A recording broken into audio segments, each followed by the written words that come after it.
Hey everyone, Usman here, back with another video. Today I'm going to be doing my review for Marvel Studios' Thor: Love and Thunder. It's a new Marvel Studios movie that just came out starring Chris Hemsworth, Natalie Portman, Tessa Thompson, Christian Bale, Taika Waititi, and Russell Crowe. Just came out on Friday, the 8th. I actually saw the movie on Thursday night. It was on the 7th, so I'm just going to give you guys my thoughts on the movie, as I usually do with all my reviews. And before I do that, as I always say, don't forget to like and subscribe, as well as just leave a comment letting me know, did you like the movie? Did you watch the movie? Do you like the character of Thor? Do you not like the character of Thor? Anything like that, let me know down below in the comments. I would love to hear your thoughts. You know, I'll say I liked the film. I know I keep saying this, but I liked it. I would say that it's not as good as Ragnarok. Thor Ragnarok was a previous Thor installment that came out in the MCU in that franchise. And I don't know, I just thought that Ragnarok was a little bit better of a movie that was directed. I thought Taika Waititi, he did a better job with that film. I think it better balanced the humor and the drama better than Love and Thunder did. Love and Thunder to me was a straight up comedy, so it depends on you as a viewer if you actually thought that's a better idea to have like Thor be more comedic as a character compared to what he has been in the past, or if you think that, you know, to be more comedic, or if you just want to be more serious. For me, I think I like the sort of thing where it's like a middle sort of balance, like I said, with what they did with Ragnarok and other previous Thor movies, where there's a perfect blend of drama and the perfect blend of comedy. Chris Hemsworth, he did a good job in the role of Thor. He always tries to, you know, make himself a little bit more appealing with every sort of movie he plays the character in. He does play him goofier, like I said, in this movie, so I kind of prefer him being a little bit more sort of serious. He does good in the sort of like when he plays the comedic bits, obviously, he does that really well. I think that, yeah, Chris Hemsworth, he does good in the comedy. I also think he does good in the drama. With the little bits of drama that are in the film, I think he does good in those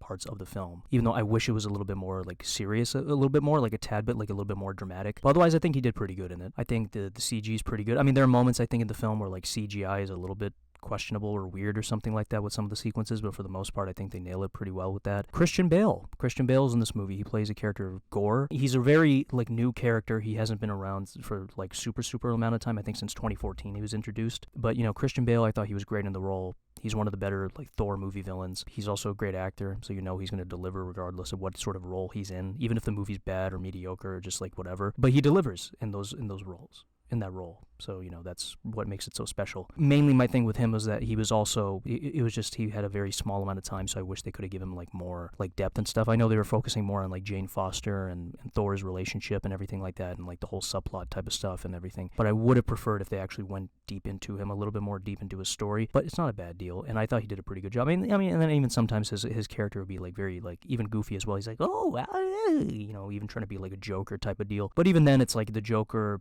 mannerisms. I mean, they didn't bother me that much. I was like, you know what, whatever. He's trying to have fun with the role. That's how he was written. He's trying to be like a very maniacal type of villain. You don't want him to be like straight up like, I will destroy you. You want him to be a little bit more like, you know, a little bit more personality, something like that. I mean, it depends on who you are, if you like it, love it, or hate it with this movie. But yeah, some of the jokes I thought were funny at times, but I wasn't laughing throughout. I kind of wish I was that kind of person that enjoyed it thoroughly in that regard, but I didn't. But some were funny, some were just, you know, I was just like, what the heck is this? This is so goofy. But again, it depends on you if you like that or hate it. For me, I thought it was okay. I didn't think it was particularly like, oh my gosh, it was the funny. No, it was good enough. It was fine. The action sequences were fine. I liked the costume design and everything like that with the characters. I thought the Mighty Thor with Jane Foster, I thought her, you know, her arc was interesting. Yeah, they did sort of gloss over that story a little bit with the way that she became Thor because of like the cancer and everything like that, but you got a general understanding of how she became it. So I guess, and you know, a little bit of a flashback as to like, you know, how she became Thor, and you know, her mom having cancer. But you know, it was fine. You know, I liked it. But maybe a little bit development, but even then it was just like, eh. But you know, Natalie Portman, she delivered in those parts as well, and that was good. And you know, I was fine with the Lady Thor thing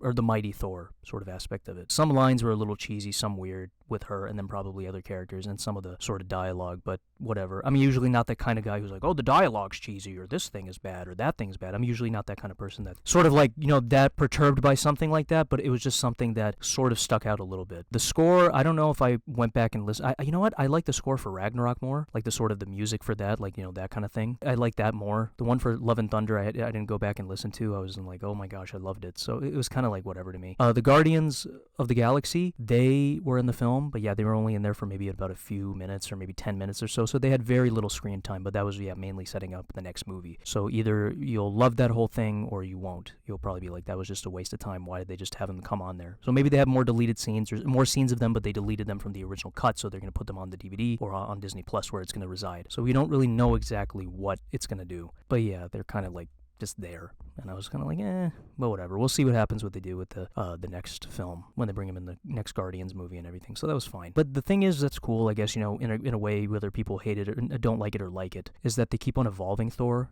He's just, at first he was like a Shakespearean type of character. He was like, I want to be king of Asgard and stuff like that. And he was kind of like that type of being character. And then as the more movies he's becoming, like he's been to Earth, he's become more humanized. So people relate to him more. So that's what I find to be appealing in that regard. But even though I kind of found the goofiness to be a little too much. But, whatever. I guess that is part of his character development. The goofiness still was a little too much for me. But if I had to be honest, I think this is better, it's better than what they did with Venom 2. Venom 2 I thought was really goofy with some of the stuff that Venom was doing. That wasn't character development. That was just, I guess character development in that regard of being like he got goofier and goofier, but I guess maybe not in a good way. If you know what I'm saying. But yeah, if I had to do a ranking of the Thor movies in general after seeing Love and Thunder, like number one, if I had to do like my least favorite to favorite, least favorite would be Thor the Dark World, then Thor Love and Thunder, the first Thor, and then it would be Thor Ragnarok.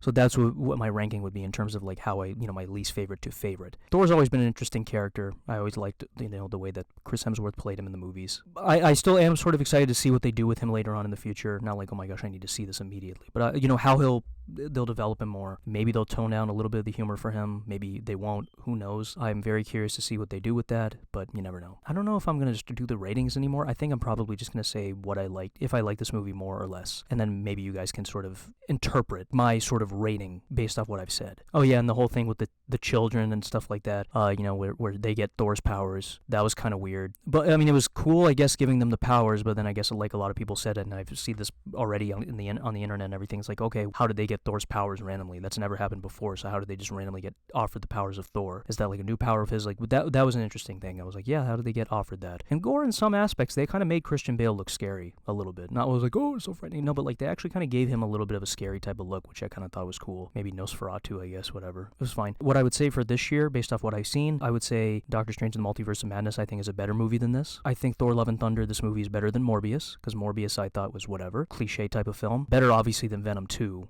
Like Venom 2 was, I thought extremely goofy. Yeah, that's what I would say in regards to that. I would say it's like an average film, better than some of the other Marvel movies I've seen this year. I would say my favorite MCU project or Marvel project this year has been Moon Knight. Moon Knight for sure. Moon Knight I just thought was better in every regard, and I've mentioned this, that it had that sort of, I guess, darker subject matter a little bit, handling it a little bit more seriously, and I like that about that. Having some of the typical Marvel humor type of deal, but I still enjoyed it quite more. And then Doctor Strange, I just liked the whole thing. I think the character is interesting. I thought it was a little bit more, I liked that serious aspect of it as well, and I just had more fun with that, and it was a little bit more different seeing that, I guess, too, so I don't know.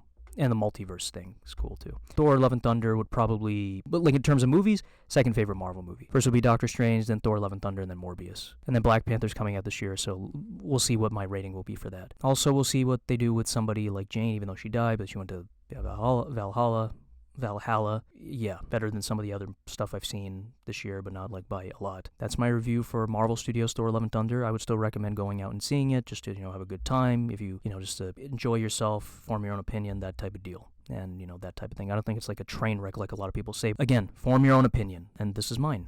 Doctor Strange is better than this. That's my opinion. As always, don't forget to like and subscribe, and all that kind of stuff, and I will see you next time.